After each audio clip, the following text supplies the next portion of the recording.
Well, hello and welcome to this wrap-up session for today's broadcast. Normally at the end of each broadcast, I talk a little bit about what's happened and what we've learned on this broadcast. But of course, this Friday broadcast is the culmination of our broadcasting for this first week. And what a week it's been. I'm going to spend the weekend thinking about some of the key lessons that we've learned and the things that we've covered, so that on Monday we can think a little bit about the reflections of the week. Of course, this is just the first week. We'll be back on Monday through to Thursday, where we'll be talking more about a number of different aspects of the 11/11 Alibaba Global Shopping Festival and the implications it has for us as brand owners, communicators and business people in our own markets right across the world, as well as, of course, our strategies for China. Well, all of next week from Monday to Thursday, we will be broadcasting, but on Tuesday we have a slightly different look and feel to it. Instead of being broadcast out of our studios here in London in the UK, we'll be broadcasting out of our studios in Sydney in Australia, and that will be clearly Sydney, Australia time. We'll start at 10 a.m. Sydney time and finish around 4 p.m.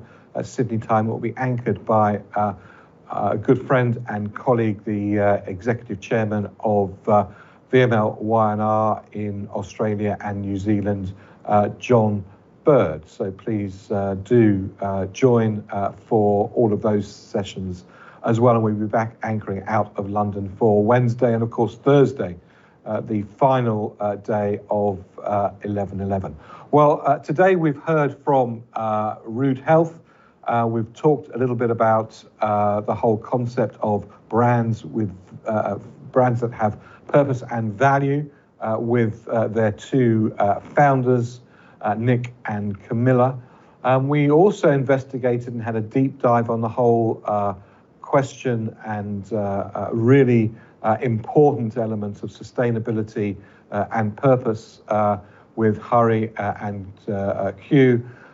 We started the day with an amazing session at Wunderman Thompson in Shanghai, and got a great top-line understanding of some of the issues and opportunities around e-commerce in China and how that has changed as well. And of course, understanding from brands like Lodo and Whittards of Chelsea, their both China stories, but importantly the activity that they're doing for 11/11 as well. Monday is going to be a crammed, packed, full day of amazing insights. We have Ian McGarrigle from the World Retail Congress, the chairman of the World Retail Congress, who will be giving us a global overview of what's happening in retail around the world. We've got Christiana Fontana from Alibaba, the director of luxury for Alibaba. We've got a fantastic session on the metaverse, virtual reality from Noam from Israel. We're going live to China first thing in the morning with a session with Ogilvy. And also we'll be talking to the British Museum. What has the British Museum got to do with China and 11/11? All will be revealed on Monday. Now, before I go, I would very much like to thank the technical team that have done amazing work over the course of the last week and kept us on air for the whole time. So tremendous thanks to all of our technical team and our WPP support team as well. Now, I would normally at this stage, we would talk about our recipe of the day. Now, all of you, hopefully by now, know that each day we're featuring a special recipe that we have created by some of the best mixologists in the world and some of the best home economics of the world as well. Home economists, I think is probably the better way of describing them.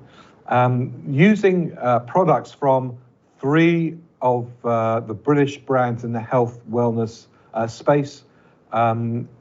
who we've been working with, and are all participating in 11.11. Well, I'm not going to do that today. I'm going to hand over to Benji Lam, who is the Director of China and Asia for Vitabiotics. And as you know, Benji's been joining us every day to talk about what's been going on with Vitabiotics in China over each day of 11.11. We're going to hand over to Benji. Benji's going to talk about today's recipe, not least because it contains some of Benji's products in a very unusual way. Benji, over to you. Thanks, David. So we wanted to create bespoke non-alcoholic cocktails using our fizz or effervescent Wellman Energy Lime product. There was a Wellman and a Wellwoman version, and we launched these for the first time in China this 11.11. And to accompany that launch, we wanted to create a bespoke recipe and a bespoke experience for our Chinese consumers. These were influenced by two provinces, one being Sichuan province, another being Hunan province. Sichuan being famous for spiciness, peaches, sometimes pears, aromatic flavors, and Hunan being famous for bitterness and green, green vegetable products. So we incorporated these different flavors into the non-alcoholic cocktails.